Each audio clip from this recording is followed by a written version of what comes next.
Hai semuanya, Assalamualaikum warahmatullahi wabarakatuh. Setelah kita libur panjang, sekarang kita kembali aktivitas di kuliahan.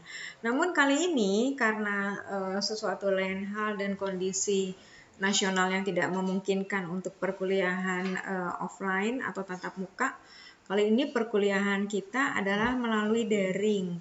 Memang perkuliahan daring ini tentunya ada plus dan minusnya ya. Tapi saya berharap di sini tidak akan mengurangi semangat rekan-rekan untuk terus mengikuti perkuliahan siapapun dosennya itu. Nah, di sini kita kembali bertemu di dalam mata kuliah yaitu teori komunikasi. Apa sih pentingnya kita belajar suatu teori? Mungkin rekan-rekan saya yakin udah tahu ya, kalau teori itu adalah rangkaian suatu kalimat penjelasan dari pakar-pakar tentang objek keilmuan. Terus kegunaan teori itu untuk apa gitu. Nah, kegunaan teori itu adalah ketika kita mau membahas suatu objek, kita sudah punya pegangan, satu pegangan atau beberapa pegangan yang berupa teori. Dia biasanya di dalam teori itu dia akan memberikan penjelasan-penjelasan yang sistematis tentang apa sih yang akan dipelajari dari teori tersebut. Misalnya komunikasi. Seorang Jalaluddin Rahmat mengatakan bahwa teori komunikasi adalah penyampaian pesan dari komunikator kepada komunikan melalui media. Kemudian ada feedbacknya dari komunikan kepada komunikator. Nah, demikian seterusnya itulah yang disebutkan teori. Kemudian kalau mungkin teman-teman juga pernah mendengar ya, ada yang disebut dengan model komunikasi. Apa bedanya teori dengan model komunikasi? Nah, kalau teori dia itu hanya berupa rangkaian kata atau kalimat untuk memberikan penjelasan terhadap sesuatu hal. Tapi kalau model dia itu lebih kepada bagan-bagan yang nanti dijelaskan lagi melalui kata-kata atau kalimat oleh si ahli tersebut. Nah, biasanya ketika kita menjelaskan suatu model komunikasi, ketika bahasanya kita tidak sama dengan bahasa dari pakar tersebut, itu tidak disalahkan. Yang penting intinya adalah sama. Demikian pula dengan teori sebenarnya. Kemudian di sini teori itu selalu dia berusaha menemukan hukum umum atau pola-pola umum dari gejala-gejala tersebut. Misalnya gini, sekarang ini di dalam pandemi COVID ini tentunya proses komunikasi pendidikan itu berbeda dengan proses komunikasi pendidikan ketika belajar secara offline. Kalau secara offline, seorang guru atau seorang pengajar dapat melihat langsung reaksi dari peserta didiknya.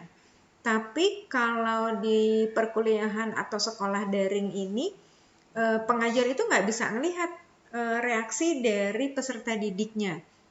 Paling peserta didik mungkin hanya menjawab hadir bu gitu, tapi sebenarnya dia nggak hadir, cuma sekedar naruh, abis itu entah sambil makan, entah sambil nonton TV atau sebagainya.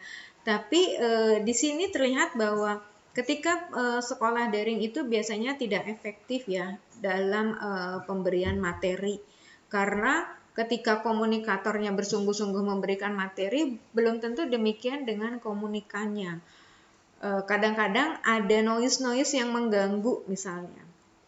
Kemudian di sini saya akan menjelaskan fungsi umum teori. Fungsi umum teori itu sebenarnya dia untuk menyederhanakan penjelasan ya tentang gejala-gejala sosial terutama yang rumit dan kompleks. Kenapa di sini dikatakan gejala sosial? Karena kalau ilmu eksak itu dia sudah gejalanya itu sudah paten, sudah terstruktur ya, artinya sudah nggak berubah-berubah. Jadi misalnya kita belajar tentang unsur dari air ya, unsur air itu gimana pun juga sama, mau dari gayung kah, mau di bak mandi kah, unsur airnya tetap sama. Tapi kalau kita belajar dari gejala sosial, mungkin kita akan melihat air di gayung sama air di bak mandi itu beda.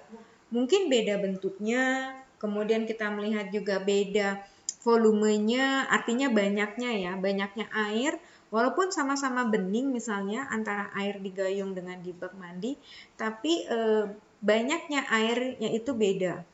Kemudian yang kedua adalah dari teori kita dapat memprediksi suatu gejala. Misalnya, kita melihat bahwa kalau hukum alam itu atau teori turunnya hujan pasti ditandai dengan awan yang gelap, kemudian bunyi geluduk atau petir, kemudian ada angin yang agak kencang. Nah, ketika tiba-tiba di siang hari ada angin agak kencang, tapi sinar mataharinya tidak terlalu terik, pasti kita akan memprediksi kayaknya bentar lagi langitnya akan gelap, kemudian turun hujan, atau paling tidak gerimis. Nah, itulah yang kita bisa prediksi dari gejala-gejala yang sudah ada. Kemudian di sini ada komponen teori, ada yang disebut dengan konsep. Apa yang dimaksud dengan konsep? Konsep itu adalah bagian-bagian dari teori. Misalnya gini, teori komunikasi. Konsepnya itu adalah penyampaian pesan. Yang pertama, penyampaian pesan yang bagaimana, kepada siapa, oleh siapa. Nah, itulah konsep-konsepnya sehingga akan dirangkai menjadi kalimat atau suatu rangkaian bunyi teori komunikasi adalah bla bla bla seperti itu. Kemudian di sini ada cluster, artinya dia memiliki kelompok-kelompok tertentu. Kayak misalnya kita belajar teori komunikasi. Enggak semuanya kita bisa mengatakan teori komunikasi itu teori komunikasi antar pribadi semuanya masuk di dalam komunikasi budaya dan sebagainya, tidak. Artinya cluster di sini adalah adanya pembagian berdasarkan objek dari apa yang akan kita teliti. Misalnya komunikasi antar pribadi. Berarti yang akan kita teliti di sini adalah percakapan antara dua orang atau lebih. Kalaupun 2 orang atau lebih, paling tidak 3 atau 4 orang itu yang bisa disebut dengan komunikasi antar pribadi. Kalau sudah di atas 4 biasanya kita menyebutnya kelompok kecil ya. Kemudian ada komunikasi organisasi, komunikasi antar budaya, itu yang disebut dengan klasternya. Kemudian di sini ada poin asumsi. Asumsi itu adalah titik tolak dari dibangunnya suatu konsep. Misalnya asumsi saya ingin menyampaikan komunikasi bagaimana komunikasi yang baik antara seorang ibu dan anak. Di sini saya berasumsi bahwa seorang ibu itu bahasa komunikasinya pasti harus baik, harus lembut, apapun kondisinya. Itu asumsi saya. Tapi bisa jadi asumsi saya itu tidak selamanya benar. Karena terkadang ketika seorang ibu lagi marah, dia pasti tidak menggunakan bahasa yang lembut. Kemudian di sini ada dimensi komunikasi, telah kita pelajari di dalam pengantar ilmu komunikasi ya. Kemudian ada cakupan teorinya. Nah, di sini kalau berdasarkan penalaran atau cara berpikir kita, itu teori itu dibagi dua, yaitu pendekatan deduktif dan induktif. Kalau pendekatan deduktif itu teori menjadi titik tolak dari apa yang akan kita teliti. Tapi kalau pendekatan induktif, teori itu sebagai hal yang kita kembangkan melalui untuk menganalisis data-data yang kita dapat. Itu perbedaannya. Kalau deduktif, dia menjadi tolak dasar, dia menjadi alasnya, dia menjadi dasar dari apa yang akan kita teliti. Misal, saya akan meneliti tentang efek media massa. Otomatis di sini saya menggunakan teori deduktif, yaitu teori komunikasi massa, salah satunya yaitu uses and gratification. Kemudian kalau teori induktifnya, teori itu dikembangkan melalui kekuatan penafsiran terhadap data. Misalnya, saya akan membahas tentang komunikasi antar budaya. Di sini pasti mungkin saya akan mempelajari tentang atau menggunakan dasar difusi inovasi. Artinya ketika suatu budaya lain masuk ke Indonesia, pasti ada proses difusi dan inovasi dalam suatu penjabarannya. Misalnya, kenapa sih anak muda sekarang ini senang K-pop, senang drakor? Gitu, itu bisa kita kembangkan dari data-data yang saya dapat. Oh, ternyata mahasiswa IBM mayoritas senang drakor, senang K-pop. Terus ada lagi yang enggak. Kenapa? Ada yang suka, ada yang enggak. Nah, teori dasarnya itu saya akan menggunakan teori difusi inovasi. Kemudian selanjutnya di sini ada jenis-jenis teori berdasarkan tingkatannya, yaitu makro, meso, dan mikro. Makro itu dia menjelaskan secara global tentang gejala sosial di tingkat individu. Kalau meso dia ada di tengah-tengah, artinya medium ya.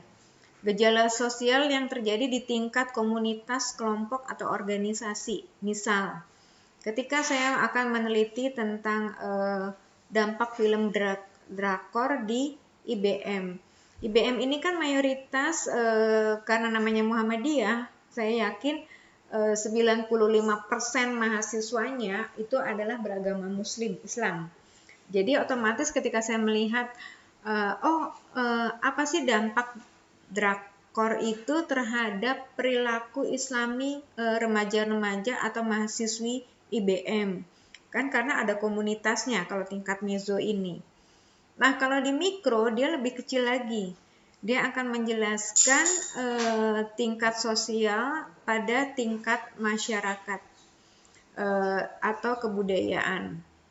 Dia akan melihat di sini apa sih yang ada di masyarakat dan tentang gejala-gejala sosial tersebut. Misal nih, pada saat pandemi ini semua masyarakat Indonesia diharuskan oleh pemerintah menggunakan masker.